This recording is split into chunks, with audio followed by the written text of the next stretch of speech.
So on today's video I thought I'd talk all about Kid with Manhead.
So, Kid with Manhead, how did that all come about? Well, late in 2000, early 2001, I was contacted by a guy called Glenn Innes from Canada, who'd obviously seen some of the stuff we were doing and wondered if I wanted to trade some of my releases with his. And we got talking. And basically Glenn, I think, might have had contact with High Lo-Fi, who obviously I'd put out a single about doing a version of it over in Canada. And he was also had done a couple of small labels 24/7 with another guy from Forest Records, but he was now going to start his own label called Does Everyone Stare, named after the Police song. So he had all these bits and pieces from the releases he'd kind of co-released and was like planning to redo, and one of those was Kid with Manhead. He'd done a mini CD with them called Fond Memories of the Halibut Rodeo. Now, I wasn't really familiar with Kid with Manhead, but when I got it, I thought, wow, what a great band. And basically things developed over a few emails, and we came up with this idea where perhaps we could do loads of co-releases together, because what Glenn was planning to put out on Does Everyone Stare fitted in tune with what I wanted to do on Boss Tuneage, and there was a lot of mutual liking of each other's bands who were on the label. So we decided, well, rather than just trade records, why don't we do like large-scale trades? You press some over there with both the logos on, I'll press some over here with both the logos on, and we'll do loads of big co-releases. And obviously we didn't really have anything in North America at the time, and so it seemed to be like a really good idea to hook up and do this. And so for the next few years, this is one of the things that led to the exponential growth of Boss Tuneage in the Inksplat logo years. So I think Glenn's first release he had planned was a mini CD by The Tank, and I'll obviously speak about them on another label.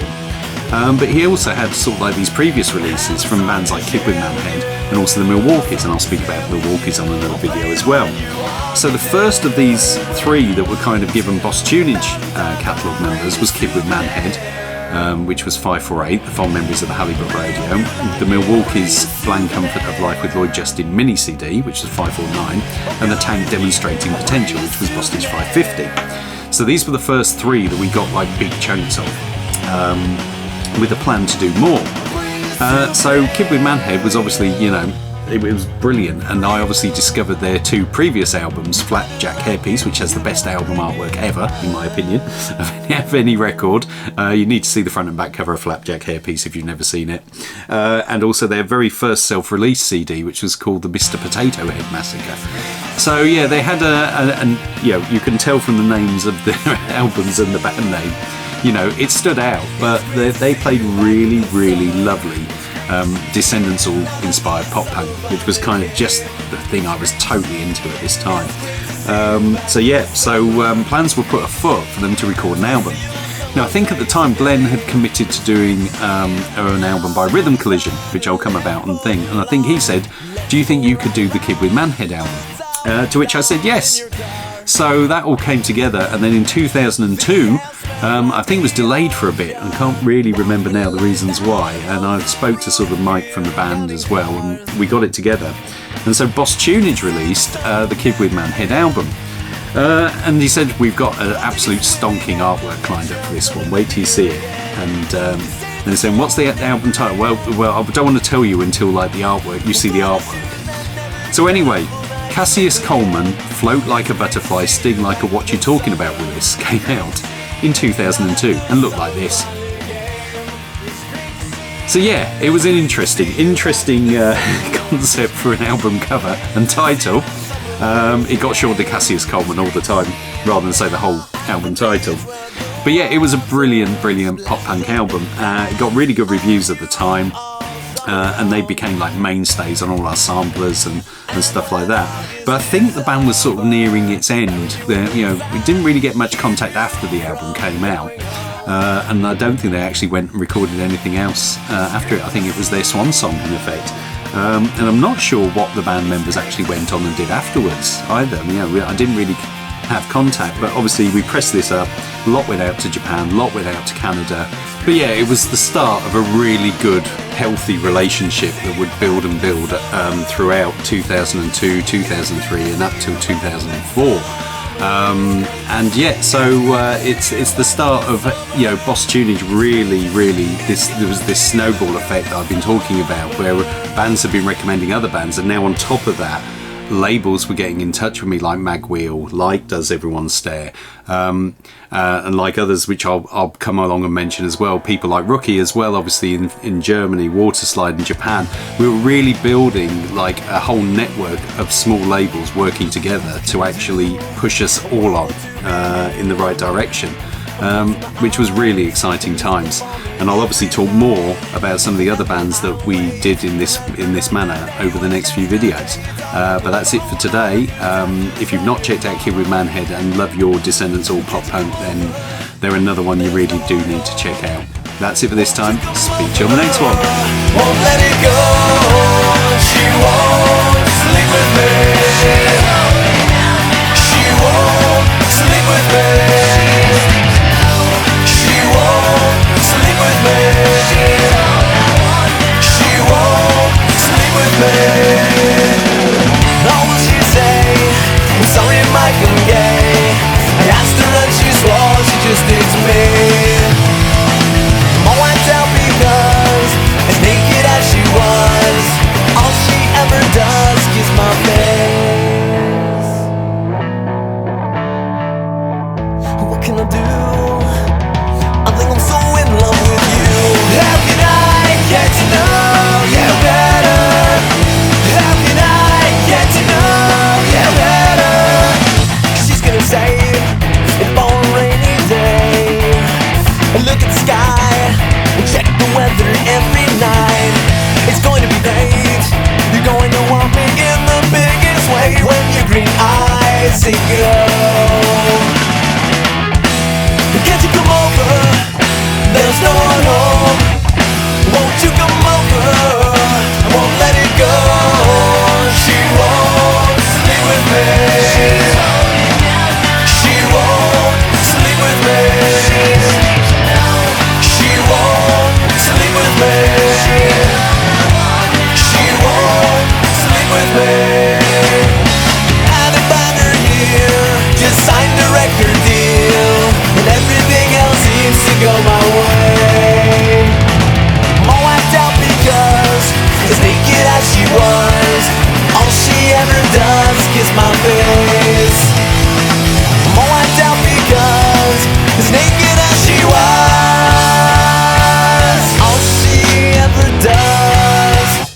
kiss my. How can I get to know you better?